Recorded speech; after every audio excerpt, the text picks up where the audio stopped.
Hello नमस्कार चलतु आज जानिबा अगस्ट 1 रे कौन सब करेंट अफेयर्स रही।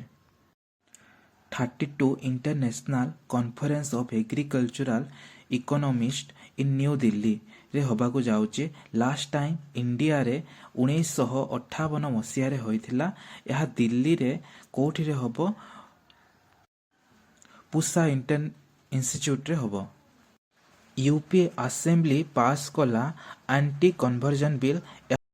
जदि आमे काहाको बाध्य करी धर्म परिवर्तन करेबा ताहेले आमको 5 लाख टंका जरिमाना और आजीवन कारादंड हो पारे। इंडियन आर्मी लॉन्च कला ई सेहत health scheme.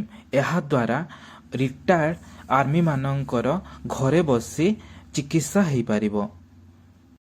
AI chatbot service launch सेवा यहाकू सीबी लॉन्च करिछि।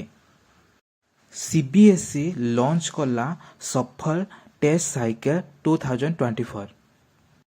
यह द्वारा पिला माननको ऊपर पड़ुथबा एग्जाम रो प्रेशर कम हो पारिबो। Ideas for life initiative launch करिछि union minister of environment forest and climate change Bhupendra Yadav.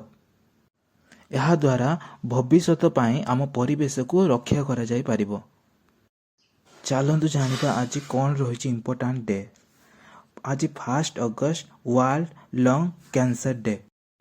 1 ରୁ 7 पर्यंत वर्ल्ड ब्रेस्ट फीडिंग वीक पालन करा जिवो। एहा को WHO और यूनिसेफ मिसिकी पालन करिवो। इम्पोर्टाट पर्सन प्रीति सुडान हेबे न्यू चेयरपर्सन यूपीएससी ली कमिशन द्वारा 1926 मसीहा अक्टोबर 1 ରୁ स्टार्ट होता। मोहसिन नाकवी नेक्स्ट प्रेसिडेंट हेबे एशिया क्रिकेट काउंसिल रो। वर्तमान अछंती जय Saha president. Asia world cup 2025 India रे होबो और एशिया वर्ल्ड कप 2027 होबो बांग्लादेश रे।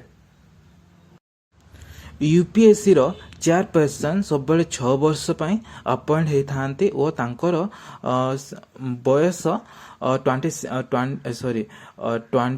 65 हेले तांकर रिटायरमेंट हो जाय थाए और राष्ट्रपति नियुक्ति दियंती।